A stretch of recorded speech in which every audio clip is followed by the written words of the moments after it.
A standoff in Menasha that lasted almost 11 hours finally ended when a man turned over a 2-year-old girl he had with him Wednesday morning. Police had received a 911 call late Tuesday night from a woman who said the suspect was getting mad and had said he wanted to shoot it out with officers. Members of the Winnebago County SWAT team communicated with the man throughout, but he did not come outside until about 10:45 yesterday morning. No names have been released. That little girl was not hurt during that incident. A 58-year-old Spencer woman is accused of leaving 9 cows in a collapsed barn with no drinking water and feces up to their knees. Karen Welch was charged yesterday with 9 misdemeanors after it was discovered the cows had no bedding and no place to lay down, according to Marathon County Court records. The cows were found inside a barn on a farm on Highway C. A signature bond was set for $1,000. Welch was ordered not to buy or care for any new animals. She returns to court in July. No specific court date was set. A Wisconsin congressman repeating his call for impeachment of the president. And that's what Bob Haig tells us today.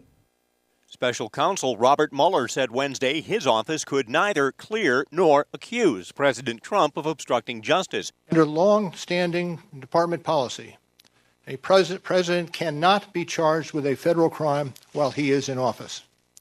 That is unconstitutional. If we had had confidence that the president clearly did not commit a crime, we would have said so. Congress could step in where Mueller would not, and some Democrats are calling for that, including 2nd District Congressman Mark Pocan of Wisconsin. In a statement, Pocan reiterated his call for an impeachment inquiry regarding Russian interference in U.S. elections and any attempts to obstruct justice in the investigation, something House Speaker Nancy Pelosi has been reluctant to do. The other 2 Democrats on Wisconsin's delegation, Ron Kind of La Crosse and Gwen Moore of Milwaukee, were unavailable for comment. Bob Haig, Wisconsin Radio Network. Well, a new study finds Wisconsin has the 2nd highest black homicide victimization rate in the nation, a rate of 37.57 per 100,000. That's nearly twice the national black homicide victimization rate. And it's more than 7 times the overall homicide rate nationwide. We know that gun violence disproportionately is affecting people of color. And what we've learned in this study is that Wisconsin has a real problem, something that we must address. That's Jerry Bonavia. She is the executive director of the WAVE Educational Fund in Milwaukee. And she says policies such as background checks for all gun purchases are needed. Those types of policies are still respectful to gun owners in our state, but will truly help to bring down the rate of gun violence. And the study is based on unpublished data from the FBI for 2016. That's the most recent year for which comprehensive national data is available. What we see from this study is that Wisconsin ranks 2nd across the entire nation in the rate of homicide among black people. And we know that just looking at this study and just from our own experience. And Missouri had the highest rate, according to the figures released yesterday.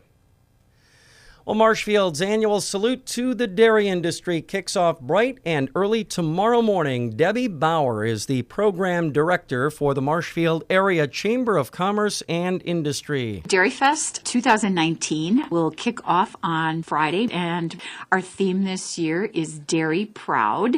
It's our 38th year of this celebration where we recognize dairy farmers. And it all starts at 5:30 tomorrow morning with the Mayor's Breakfast. It's one of the first, biggest, and tastiest dairy breakfast events around. We serve on an average of about 2,100 people, which in a 4-hour time frame is phenomenal. So the breakfast hall is always full, but we would never turn anybody away. There's always room for you. And we'll have our famous scrambled egg omelet with hash browns and ham and onions and mushrooms and cheese and assorted cheeses, fresh cheese curds, fresh chocolate and white milk.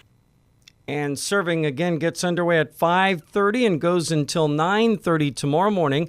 in the Central Wisconsin State Fairgrounds main expo building. The cost of the breakfast is $7 for adults, and kids 6 and under get in for free. And Bauer says because this will be the first Dairy Fest since the opening of Wenzel Family Plaza in downtown Marshfield, there will be a lot that's brand new this year. Family Fun Day has moved downtown from the fairgrounds, and that celebration lasts all weekend long and, of course, includes the huge Dairy Fest parade, which steps off at 11 o'clock Saturday morning in downtown Marshfield. And that's a news update from AM 1450 WDLB Radio.